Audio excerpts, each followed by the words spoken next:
जैसे कि last episode में हमने देखा कि मास्टर शेन लिu बिंगहे के सपने में था और वो सपने के अंदर बेहोश हो गया था और अब लिu बिंगहे और नाइटमेयर डीमन आपस में बात करते हैं, जिसमें नाइटमेयर डीमन कहता है कि मैंने तुम्हारे अंदर एक अलग सी प्रतिभा देखी है और मैं तुम्हें अपना डिसाइपल बनाना चाहूंगा। तुम्हारे अंदर डीमन क्लैन का कुछ अंश है जिसे तुम हटाना चाहते हो और मैं उसे हटाने में तुम्हारी मदद करूंगा और साथ ही साथ तुम्हें डीमन क्लैन की बहुत सारी विद्याएं भी सिखाऊंगा। ये सुनकर लिu बिंगहे को बहुत गुस्सा आता है क्योंकि वो कभी डीमन एक बात पर चलकर कुछ सीखना नहीं चाहता, लेकिन नाइटमेयर डीमन कहता है कि मैं तुम्हारे अंदर जो डीमनिक अंश है वो तुम्हें एक दिन पूरी तरह से ह्यूमन से डीमन बना देगा। तुम्हारे अंदर जो आंख जैसी दिखने वाली सील लगी हुई है वो तुम्हें डीमन बनने से रोक रही है, लेकिन एक दिन तुम्हारी जब ये सील टूट जाएगी तो तुम डीमन बन जाओगे। और तुम जानते हो कि तुम्हारे मास्टर का मिशन इस कॉन्टिनेंट से डीमंस को खत्म करने का है और फिर फ्यूचर में वो तुम्हें भी खत्म कर देंगे। अभी सोचकर वो बहुत उदास हो रहा होता है और अपने मास्टर की तरफ देखता है और डिसाइड नहीं कर पाता कि उसे आखिर क्या करना चाहिए और वो कुछ नहीं बोलता। उसको चुप खड़ा देखकर नाइटमेयर डीमन को गुस्सा आ जाता है और वो उसकी धमकी देता है कि अगर तुमने मेरी बात नहीं मानी तो मैं तुम्हें और तुम्हारे मास्टर को सदा के लिए ड्रीमलैंड में कैद कर सकता हूँ।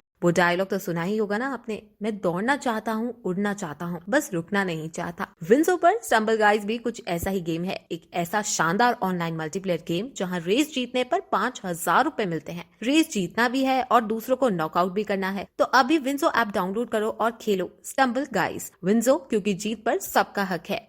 अब जब वो ये सुनता है कि नाइटमेयर उसके मास्टर को नुकसान पहुंचाने की धमकी दे रहा है तो वो अब साफ मना कर देता है कि अब तो मैं ये डील करूंगा ही नहीं, जिस पर नाइटमेयर हंसता है और कहता है कि मैं तुम्हें 3 दिन का समय दूंगा और 3 दिन तक तुम आराम से मेरे इस ऑफर के बारे में सोचो। अब नाइटमेयर डीमन वहां से चला जाता है और लिu बिंगहे तुरंत अपने मास्टर को जो बेहोश पड़े थे उनको जगाने की कोशिश करता है। मास्टर शेन बेहोशी की हालत में थे और वो सपना देख रहे थे कि लिu बिंगहे ने उसे पॉट में बंद कर रखा है और उसको वो तड़पा रहा है। मास्टर शेन बहुत ज्यादा डर महसूस कर रहे थे, लेकिन लिu बिंगहे उन्हें जगा देता है और अब वो दोनों फाइनली सपने से बाहर आ जाते हैं। मास्टर शेन लिu बिंगहे की बॉडी को चेक करते हैं और ये देखते हैं कि नाइटमेयर डीमन ने इसे कुछ कर तो नहीं दिया। बॉडी चेक करने के बाद उन्हें राहत मिलती है और वो बताते हैं कि लिu बिंगहे एकदम सही है। अब लिu बिंगहे वापस जाने लगता है, लेकिन तभी उसके मन में एक सवाल आता है और वो मास्टर शेन से पूछता है कि क्या सारे डीमंस को मार देना चाहिए, क्या सारे डीमंस बुरे हैं। इस पर मास्टर शेन उसे समझाते हैं और कहते हैं कि इंसान भी कौन से अच्छे हैं, जैसे इंसानों में कुछ अच्छे होते हैं तो कुछ बुरे, वैसे ही डीमंस में कुछ अच्छे डीमंस भी हैं। हम ये डिसाइड करने वाले कोई नहीं होते कि उस क्लैन के लोगों को जीने का हक मिलना चाहिए या नहीं। ये सुनकर लिu बिंगहे बहुत इम्प्रेस्ड होता है और वो ये डिसाइड कर लेता है कि वो नाइटमेयर डीमन के अंदर रहकर ट्रेनिंग प्राप्त करेगा और इस ट्रेनिंग के बाद वो स्ट्रॉन्ग होकर अपने मास्टर शेन की रक्षा करेगा। वो ऐसा इसलिए करना चाहता था क्योंकि अभी एक डीमन ने उसके मास्टर को नुकसान पहुंचाने की कोशिश की और लिu बिंगहे कुछ नहीं कर पाया। अब लिu बिंगहे फ्यूचर में मास्टर को बचाना चाहता है, इसलिए वो स्ट्रॉन्ग होने के लिए ये डिसीजन लेता है। वो फिर कमरे के बाहर जाकर अपने रूम में सोने जाने लगता है, लेकिन मास्टर शेन उसे रोकते हैं, उसे पहले अपने कमरे के बगल वाले कमरे में जगह देते हैं क्योंकि लिu बिंगहे को अभी तक लकड़ी से बनी शेड के अंदर सोना पड़ता था। लिu बिंगहे ये देखकर बहुत खुश होता है और अपने मास्टर को गले से लगा लेता है। अब फिर कहानी 3 दिन आगे ले ली जाती है, जहाँ डेली की तरह लिu बिंगहे सोने जाता है और फिर से वो ड्रीमलैंड में पहुंच जाता है और वहाँ उसे फिर से नाइटमेयर डीमन दिखता है और वो एग्री कर जाता है और उसे अपना मास्टर बना लेता है। नाइटमेयर उसे अपने आप को मास्टर कहने के लिए कहता है, लेकिन लिu बिंगहे नाइटमेयर को मास्टर नहीं पुकार सकता था क्योंकि वो किसी को मास्टर की उपाधि मास्टर शेन से पूछकर ही देगा। अब नाइटमेयर उसकी ट्रेनिंग करता है और सिखाना शुरू करता है। ड्रीम के अंदर लिu बिंगहे नाइटमेयर से ट्रेनिंग लेता है और जागने के बाद वो मास्टर शेन के अंदर बहुत सारी स्वॉर्ड टेक्निक सीखता है और खुद को स्ट्रॉन्ग बनाता है। वो बहुत ज्यादा हार्ड ट्रेनिंग करता है और मास्टर शेन भी उसे कई सारी स्किल सिखाते हैं। अब धीरे धीरे लिu बिंगहे ताकतवर होता जा रहा था और सब बच्चों में सबसे अच्छा वॉरियर बनकर आ रहा था। नाइटमेयर डीमन ने भी उसे कई सारी विद्याएं दी होती हैं, जिसकी वजह से लिu बिंगहे अब पहले जैसा नहीं रहा था। मास्टर शेन भी अंकल मू की गाइडेंस में पॉइजन को सप्रेस करने की दवाई लेते हैं और उनका पॉइजन भी धीरे धीरे कम होने लगता है। मास्टर शेन और लिu बिंगहे के बीच अब बहुत अच्छी बॉन्डिंग बन चुकी थी और ऐसा करते करते कुछ साल बीत जाते हैं और अब लिu बिंगहे बड़ा हो जाता है। अब फिर एक दिन मास्टर शेन को उनका कलीग एक लेटर देता है जो असल में एक इन्विटेशन था। ये इन्विटेशन गॉड अलायंस कांग्रेस की तरफ से था। गॉड अलायंस कांग्रेस क्या है ये हमें आगे पता चलेगा। मास्टर शेन को अभी समझ आ जाता है कि नॉवल की इंपॉर्टेंट टाइमलाइन जिसका नाम एंडलेस एबिस है वो आने वाली है। वो ये सोचकर बहुत टेंस हो रहे होते हैं और ऐसा क्यों हुआ वो भी हमें आगे पता चलेगा। अब फिर वहाँ लिu बिंगहे आता है जो अपने महीनों का सफर तय करने के बाद वापस मास्टर शेन के पास लौट रहा था। मास्टर शेन उसको देखकर बहुत खुश होते हैं और उसे गॉड अलायंस कांग्रेस के बारे में बात करते हैं। अब लिu बिंगहे बड़ा हो चुका था और अब वो यहाँ सीनियर बन चुका था और वो स्कूल के ऐसे सब अफेयर्स को संभालता था। गॉड अलायंस कांग्रेस असल में इंट्रा स्कूल कॉम्पिटिशन है जिसके अंदर सभी पीक्स के स्कूल कम्पीट करने आते हैं और अब मास्टर शेन के स्कूल ने लिu बिंगहे की गाइडेंस में अपनी एक टीम बना ली थी और वो भी अब गॉड अलायंस कांग्रेस कांग्रेस में अपनी टीम को लीड करता हुआ कंपटीशन के अंदर जाएगा। मास्टर शेन उससे कहते हैं कि अगर तुम्हें अब सच में स्ट्रांग होना है तो तुम्हें अब आने वाली दिक्कतों का सामना करना होगा, क्योंकि वो चीजें न सिर्फ तुम्हें फिजिकली परेशान करेंगी बल्कि मेंटली भी तुम्हें अंदर से तोड़ कर रख देंगी। अब अगले दिन मास्टर शेन और लियू बिंगहे की गाइडेंस में सभी junior disciple God alliance Congress में जाने के लिए आगे बढ़ते हैं और उनके पड़ोसी पीक की स्कूल टीम चलती है। इस पड़ोसी पीक का नाम शियान चू पीक है और इस पीक की टीचर एक औरत है। इस औरत का नाम